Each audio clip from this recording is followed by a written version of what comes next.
episode of WingNut and RockHead. Yay. Yay. I still think we need like an applause track. We should do that. All right, we got a bunch of things that we want to talk to you about on this episode. We've got a bunch of things new and some new news on what we're going to be doing with special guests and so forth. But I'll talk to you about that in a bit. Anyway, let's start with our first topic, which is nose art, where it came from. How did it start? A lot of people ask me that. You know, it's one of the most frequently asked questions whenever I do interviews. So I'll try to spell it out here as briefly as I could. I did write a book about it, which the first chapter delves into that. So I will insert a few photographs from that to help illustrate what I'm talking about. Nose art, aircraft nose art anyway, started when, of course, the airplane was invented. The Wright Flyer was one of the first military airplanes that was contracted by the military to the Wright brothers, and nothing really appeared until just before World War I, when the airplane was more developed at that time, where they could mount guns and have a gunner in the back seat. The airplanes were canvas; they really weren't metal at that time. Just because they were canvas. They were made out of canvas because metal was too heavy. And the engines that they used wasn't powerful enough to be able to lift anything more than lightweight wood frames and that was covered with canvas. So they would dope the canvas, which was a form of paint back then, and then they would paint whatever markings on there. And little by little, the more of these airplanes that they made, they developed squadrons, and then the squadrons had identified themselves from each other, so they came up with national insignias or squadron insignias, that kind of thing. So that was sort of the first art form that appeared on those airplanes, which was canvas. Then it became a mixture of canvas and metal as the engines became more powerful in late World War I. The Germans did the same thing. However, they, most people equate German World War I with the Red Baron. Mm-hmm. His brightly painted red plane. He was not afraid to fight, obviously. He didn't want to camouflage his airplane. He was like, here I am, look at me, come up and get me. Also, a lot of people knew who he was by his brightly painted red Fokker. I think it was a DR-1 or 3. Anyway, a lot of people feared him just because he was so good at what he did. So there was a lot of flyers that didn't want to go near him. They knew it was, Baron von Richthofen, and they stayed away. So it was also a way to, not engage. If you were not as good as a pilot as he was, and obviously a lot of pilots had something to prove, so they would engage, and some survived, some didn't. But the Germans got really outlandish with their camouflage using, there's even a Lodgen camouflage that contained all kinds of colors, more purples and deep reds and earth tones. Was that one that we saw at the museum? Remember that really precise camouflage one? It was hanging up. Was it that you could almost touch it? Yad Barhazy Center? Yeah. Yeah, I think that might have been a reproduction, perhaps, of that paint scheme. That was amazing. Yeah, and some of the paint schemes were, again, quite elaborate. The English and the Americans just stayed with earth tones, your basic camouflage for the most part. But insignias, became more and more prevalent. The American ace, Eddie Rickenbacker, was with the Aero Squadron, which is a hat and ring. that emblem, which was one of the first squadrons that was developed on the U.S. side in World War I. And he was a high-scoring ace. I think he scored 26, I believe, was his highest score. And then during World War II, everybody tried to beat. That was, he set the bar. So everybody tried, as far as ace status, to try to surpass that mark. And there were several American aces that did that, and we all know them in the aviation world. We have oops, something fell down.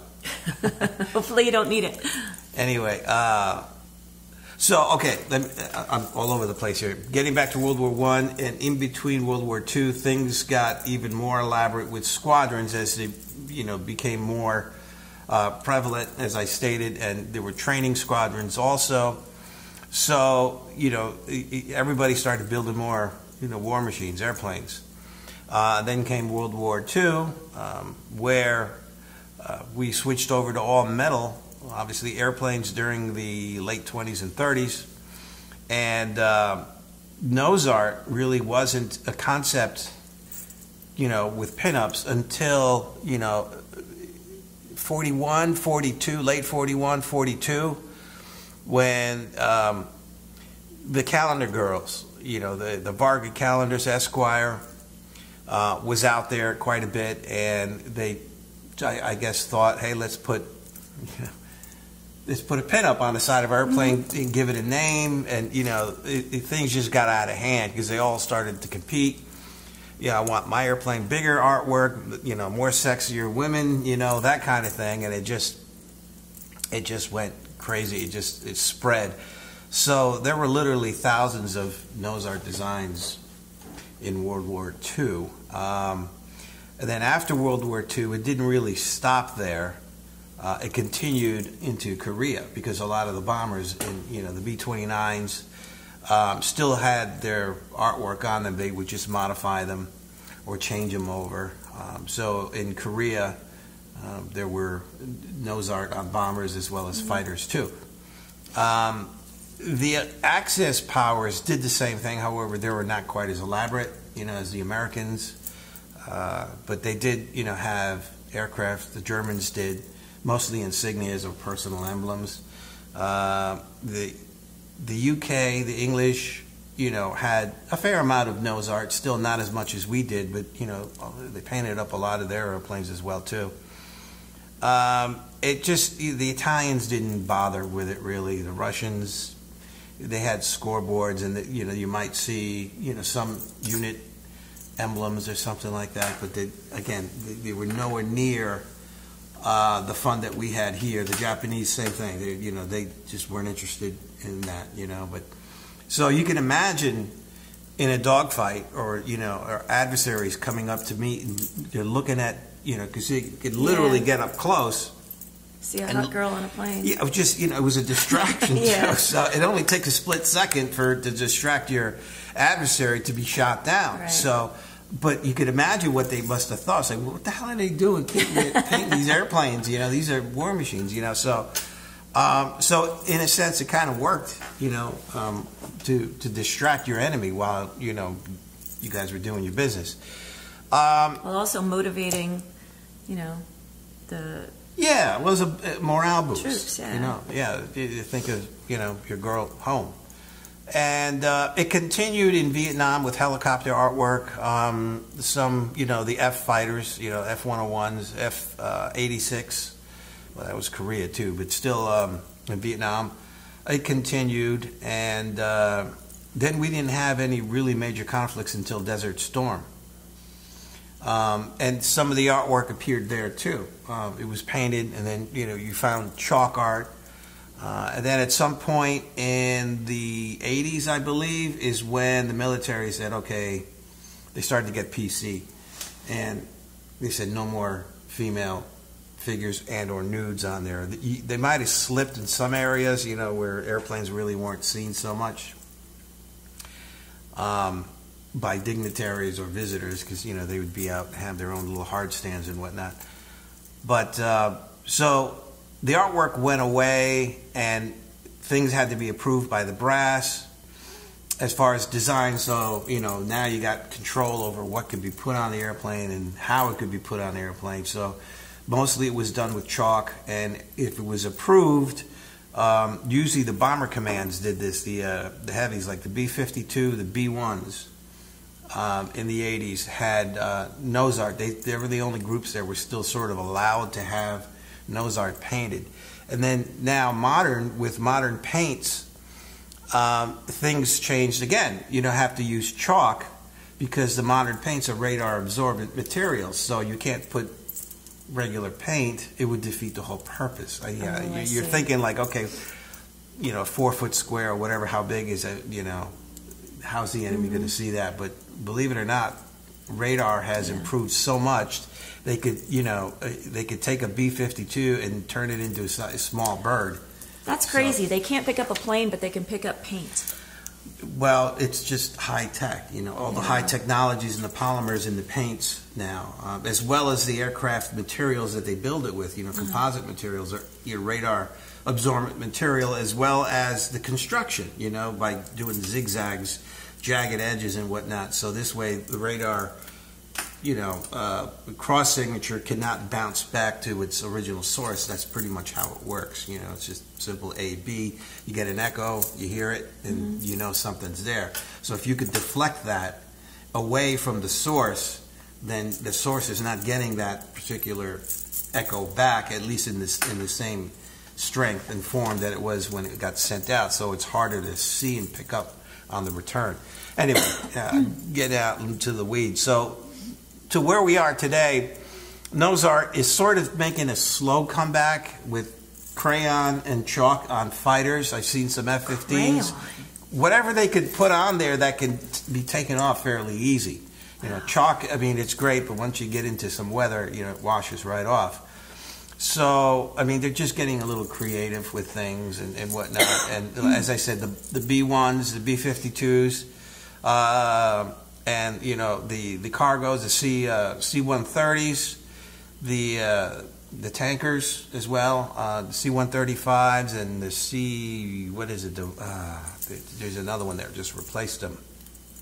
So they can have artwork, and a lot of them are into decal form. They just vinyl decal. And they use a 3M product that's perforated, so it sticks really well on jet aircraft. Otherwise, it just fly off, or the jet intake would ingest it, and that's not a good thing either. So you have to have something that's going to stick on an airplane. So that's pretty much the history of nose art where we are today, and it's brief history. So I'll try to illustrate that with photographs so you guys can see that. But it's a question that I get asked quite often, and hopefully, if you have any more detailed questions, I'll be more than happy to answer any of that. Okay, so that's the first topic. What else do we have? Questions? Questions. Yeah, let's start with questions. Okay, we have one question. All right. I have a question, but we have one question. This is from Dan Boyce. Hi, Gary and Dawn. I have a question about the colors you use. Do you use the ANA FS595A colors like insignia red, white, and orange identification yellow that were used for the aircraft, or equivalents of the paints available to the nose art artist at the time, or a combination of both? There is several companies that produce paints now and then that are, they're not easy to find, they're not hard to find, but they're out there. Xynolite, I believe, is a company that manufactures that stuff too. Valspar has a brand, and I think even Rust-Oleum that has, I don't use those particular brands, but I have a company that actually makes paint for me down in South Carolina, I believe they are. I think there's two companies. Anyway, so I sent them chips. Basically, Model Master is pretty accurate with their paint chips. I also have books that have paint chips in them that I try to match up to. So I'll spray a sample of that. I'll send it to the paint company, and they make bigger batches for them, and then load aerosol cans for me. and then I have all the colors, pretty much most of the colors that I need. There might be a few that I don't, just because it's not used that often. So I could pretty much, find an equivalent or mix something up myself. But so I have my own sort of company that does that, and I'm thinking about possibly putting out my own label with the federal standard colors for this particular, just because there's a lot more people with large RC models and whatnot, and who'd like to find paints like that. And when you got a third scale model airplane that's 12 as a wingspan of 6 to 12 feet long, wow, that's a lot of paint to cover, and you're not going to brush it on, roll it on, or anything. So that might be, a target for a market to put something out. But yeah, I try to match the federal standard colors, which are similar to A&A, the 595A, I believe, as you stated earlier.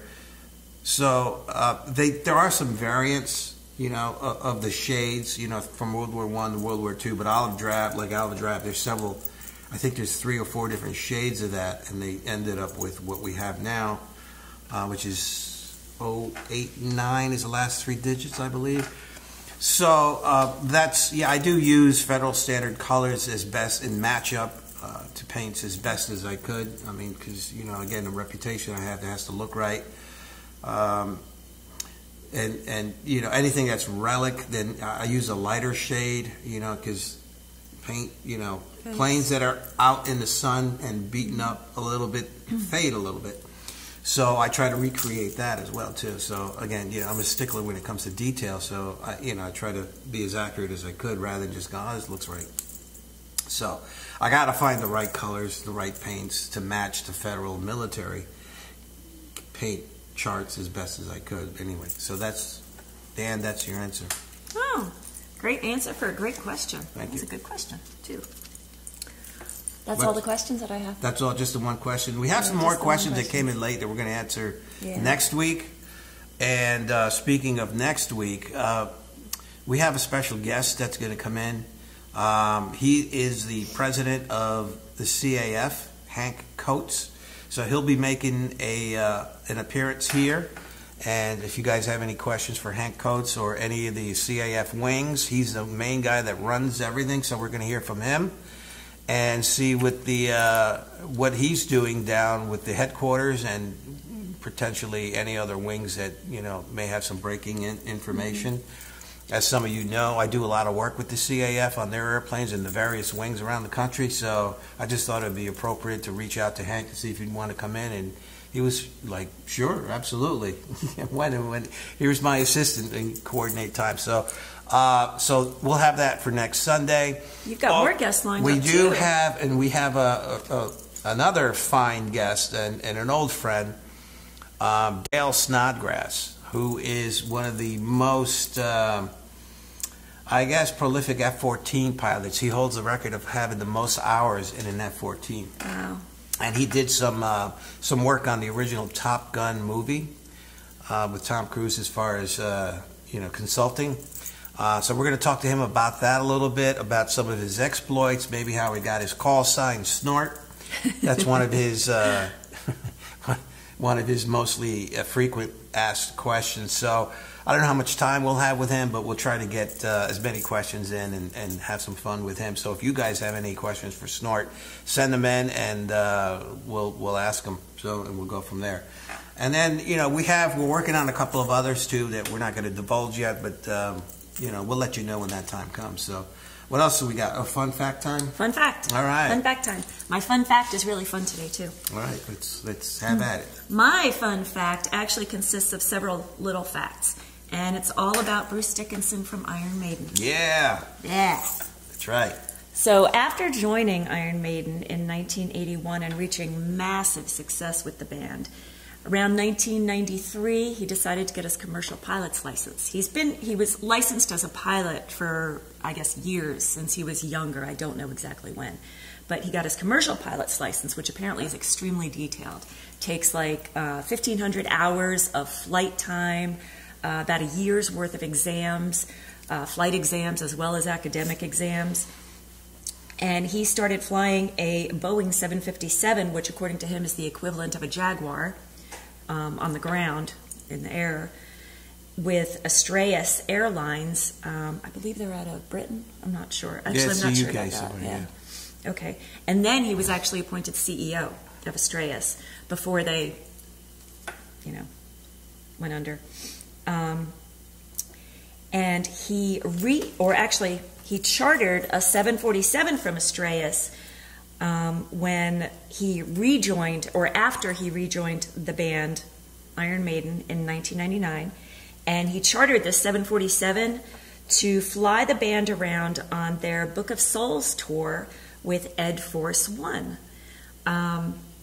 So Ed Force One, if you haven't seen it, is this really cool nose art with Eddie. Of course, if you're an Iron Maiden fan, you know who Eddie is. In fact, I was thinking that would make a terrific panel. And my birthday's coming up. Just, just another little fun fact. Yeah. So he chartered it and he flew the band around on their entire Book of Souls tour. Very cool. He also, there's a video of him online flying a World War II Avro Lancaster from World War II. But there's only 2 of those still in flight. Yeah, there's one in Canada and one in the UK. Okay, well, I would imagine he flew the one in the UK. Okay, and Iron Maiden, a lot of their songs are military themed. I could go through the list, but it's pretty long. Some of them are Trooper, The Longest Day, Tail Gunner, obviously, Run Silent, Run Deep, Where Eagles Dare, Fortunes of War, These Colors Don't Run. Aces High. Well, Aces High was actually... album. Name of an album. Yeah. And it was actually written by Steve Harris, who is also into like World War II type stuff. And a lot of the songs that he's written are about World War II era movies. But Aces High was actually written about the movie. But obviously the movie was about World War II, aircraft, flying, war, that kind of thing. And another fun fact, Charlotte the Harlot, while it's not really military driven, it was the name of nose art from World War II. Okay, but it's actually just about a horror. And that is it. But I thought that was really fun. Yeah, if any of you guys ever seen Iron Maiden or any of their videos, any of their live videos, they have a full-size Spitfire that comes out. I'm not sure when in the show. It might be early on in the show where they do Aces High, and perhaps Where Eagles Dare.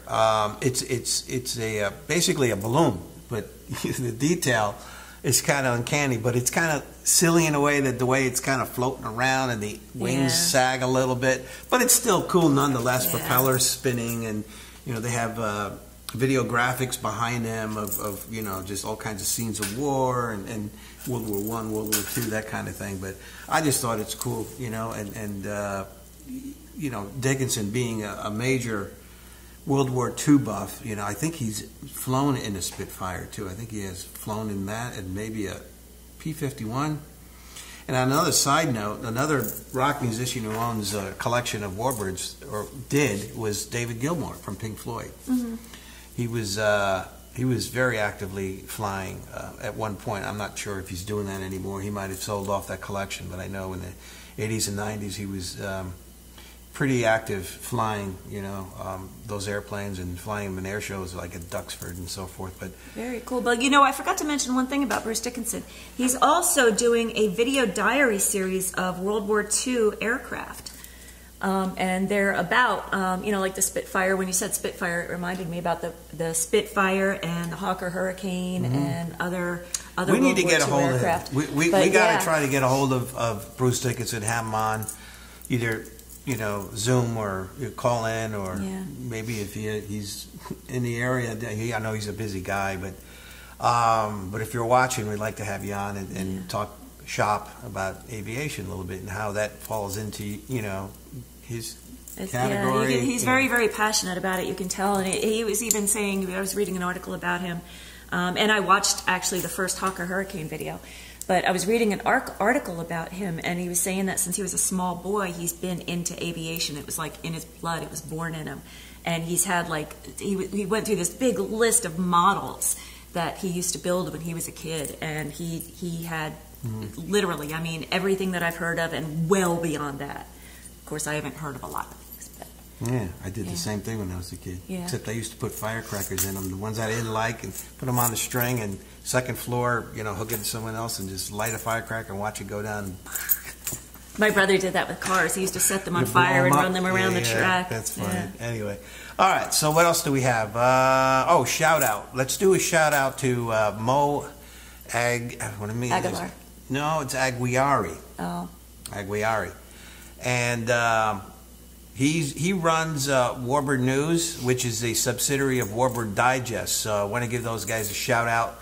Anything that's going on in the aviation world, the Warbird world, restoration world, they're on top of it, and they have a website. It's warbirddigest.com and warbirdnews.com, and they're also on Facebook. So if you have anything to ask Mo, he's very active. He answers a lot of the emails and or messages on Facebook. So he's on top of things, as we get a lot of cues from him and other sources as well too. So we want to share all that out and network with them and anybody else that may have some information regarding warbirds, restorations, and that kind of thing. And of course, what we do here at Fighting Colors. Hi, Mo. Hi, Mom. Just saying hi, Mo. Oh, hi, Mo. Oh, that's right. We need a flat Mo. Remember Yeah, that whole I know. thing? I was going to mention that, but then Well, I that's thought, only because when he's not here, but we should yeah, have one anyway. We should have That's one. funny. Jay, you need to send us your flat Mo. Well, we could make one. We Just could put it make on a one. big lollipop stick or something. Yeah. Anyway.